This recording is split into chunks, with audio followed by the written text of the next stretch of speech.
حضرت موسیٰ علیہ السلام کی پیدائش اور فرعون کی گود تک حضرت موسیٰ علیہ السلام کس طرح پہنچے؟ بسم اللہ الرحمن الرحیم۔ السلام علیکم ورحمۃ اللہ وبرکاتہ۔ تمام پیغمبروں کی نسبت قرآن پاک میں حضرت موسیٰ علیہ السلام کا واقعہ زیادہ آیا ہے۔ 30 سے زیادہ صورتوں میں موسیٰ علیہ السلام، فرعون اور بنی اسرائیل کے واقعے کی طرف 100 مرتبہ سے زیادہ اشارہ ہوا ہے۔ حضرت موسیٰ علیہ السلام کی زندگی کے 5 ادوار ہیں۔ پہلا ادوار ہے پیدائش سے لے کر آغوش فرعون میں حضرت موسیٰ علیہ السلام کی پرورش تک کا زمانہ۔ ولادت حضرت موسیٰ علیہ السلام۔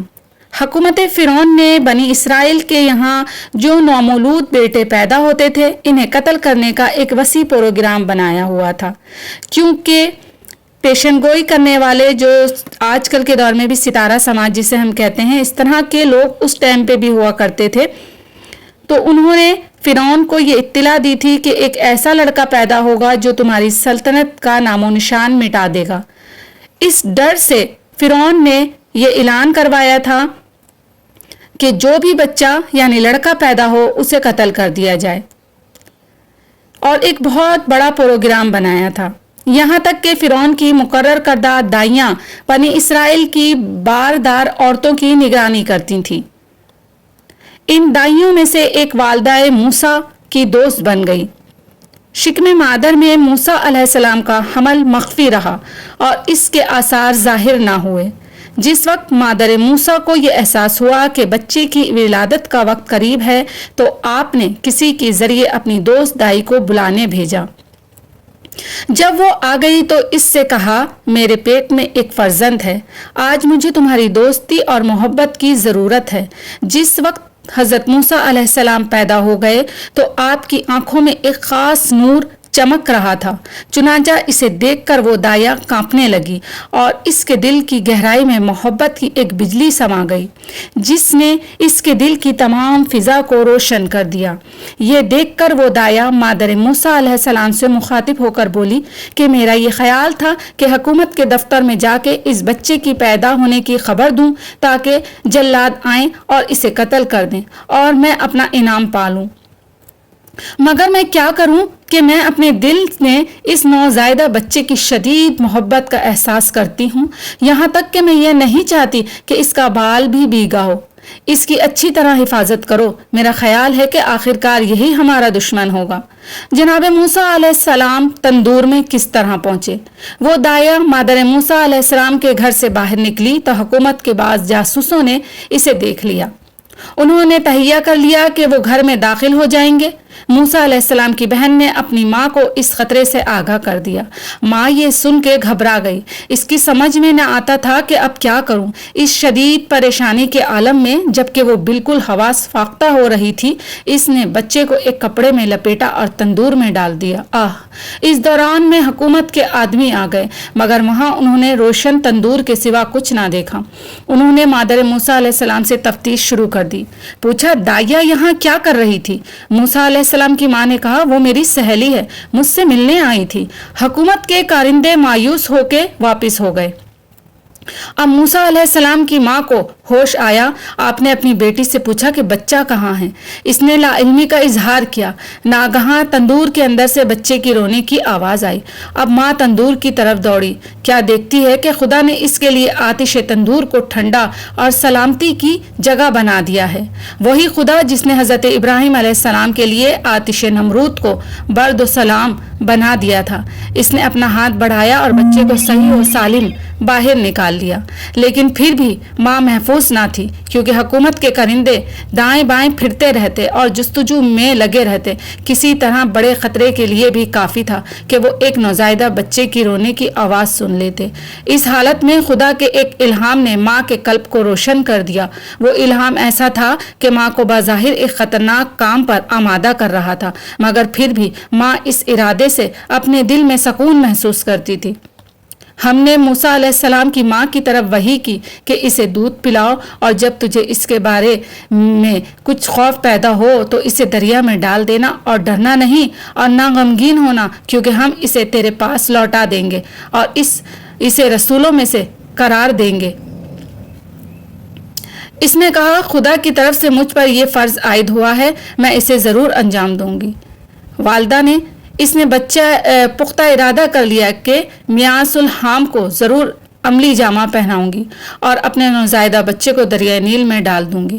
اس نے ایک مصری بڑھئی کو تلاش کیا، وہ بڑھئی قبطی اور فرعون کی قوم سے تھا۔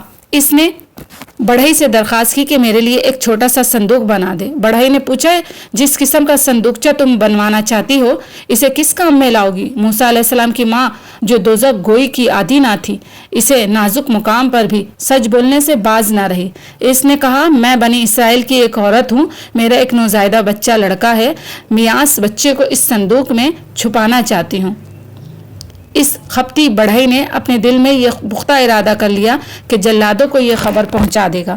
وہ تلاش کر کے ان کے پاس پہنچ گیا، مگر جب وہ انہیں یہ خبر سنانے لگا تو اس کے دل میں ایسی وحشت طاری ہوئی کہ اس کی زبان بند ہو گئی۔ وہ صرف ہاتھوں سے اشارہ کرتا تھا اور چاہتا تھا کہ ان علامتوں سے انہیں اپنا مطلب سمجھا دے، یعنی جلادوں کو اپنا مطلب سمجھا دے۔ حکومت کے کارندوں نے اس کی حرکات دیکھ کر یہ سمجھا کہ یہ شخص ہم سے مذاق کر رہا ہے، اس لیے اسے مارا اور باہر نکال دیا۔ جیسے ہی وہ اس دفتر سے باہر نکلا اس کے ہوش و حواس یکجا ہو گئے۔ وہ پھر جلادوں کے پاس گیا اور اپنی حرکات سے پھر مار کھائی۔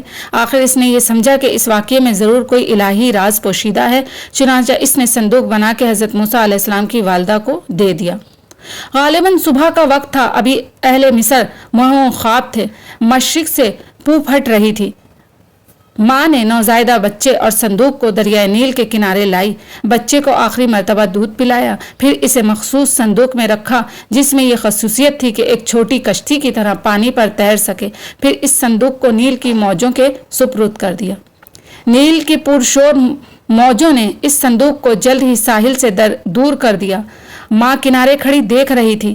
ماں اسے ایسا محسوس ہوا کہ اس کا دل سینے سے نکل کر موجوں کے اوپر تیر رہا ہے۔ اس وقت اگر الطاف الہی اس کے دل کو سکون و قرار نہ بخشتا تو یقیناً وہ زور زور سے رونے لگتی اور پھر سارا راز فاش ہو جاتا۔ کسی آدمی میں یہ قدرت نہیں کہ ان احساسات و لمحات میں ماں پر جو گزر رہی تھی الفاظ میں اس کا نقشہ کھینچ سکے، مگر میں ڈال دیا۔ وہ ساحل پر کھڑی ہوئی حسرت سے دیکھ رہی تھی اور کہہ رہی تھی کہ اے میرے بے گناہ ننھے بیٹے، اگر لطف الہی تیرے شامل حال نہ ہو تو اس کشتی میں سے سلامت رہ سکتا ہے جس کا کوئی ناخدا نہیں ہے۔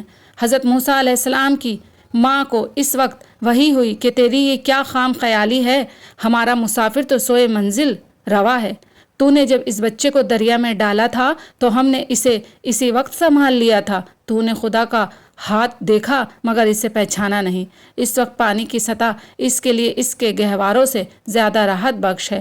دریا کا سیلاب اس کی دایا گیری کر رہا ہے اور اس کی موجیں آغوش مادر بنی ہوئی ہیں۔ دیکھو دریاؤں میں ان کے ارادوں اختیار سے طغیانی نہیں آتی، وہ ہمارے حکم کے متی ہیں، وہ وہی کرتے ہیں جو ہمارا امر ہوتا ہے، ہمارا حکم ہوتا ہے۔ ہم ہی سمندر کو طوفانی ہونے کا حکم دیتے ہیں اور ہم ہی سیل دریا کو روانی اور امواج بحر کو تلاطم کا فرمان بھیجتے ہیں۔ ہستی کا نقش ہمارے ایوان کے نقوش میں سے ایک نقش ہے۔ جو کچھ ہے یہ کائنات تو اس کام از خواری نمونہ ہے، اور خاک پانی ہوا اور آتش ہمارے ہی اشارے سے متحرک ہیں۔ بہتر یہی کہ تو بچے کو ہمارے سپرد کر دے اور خود واپس چلی جا، کیونکہ تو اس سے ہم سے زیادہ محبت نہیں کرتی۔ اب دیکھنا چاہیے کہ فرعون کے محل میں کیا ہو رہا ہے۔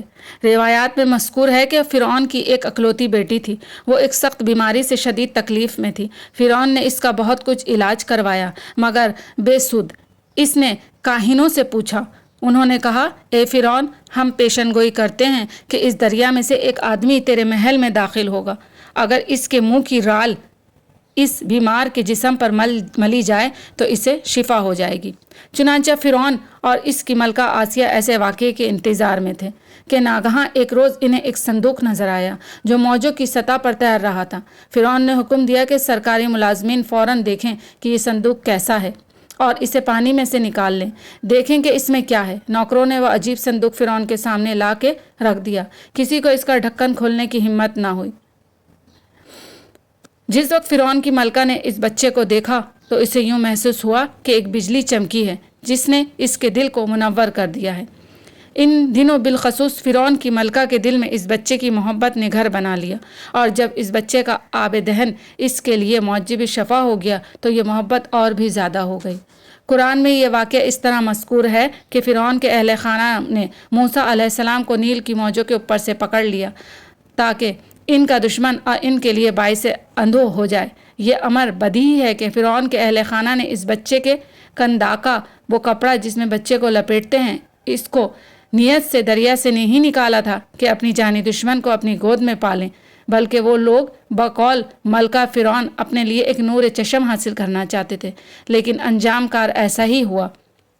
اس معنی و مراد کی تدبیر مطلانتف یہی ہے کہ خدا اپنی قدرت کا اظہار کرنا چاہتا ہے کہ وہ کس طرح اس گروہ کو، جنہوں نے اپنی تمام قوتیں اور وسائل بنی اسرائیل کی اولاد ثقور کو قتل کرنے کے لیے وقف کر دیے تھے، اس خدمت پر معمور کرے کہ جس بچے کو نابود کرنے کے لیے انہوں نے یہ پروگرام بنایا تھا، اس کو وہی اپنی جان کی طرح عزیز رکھیں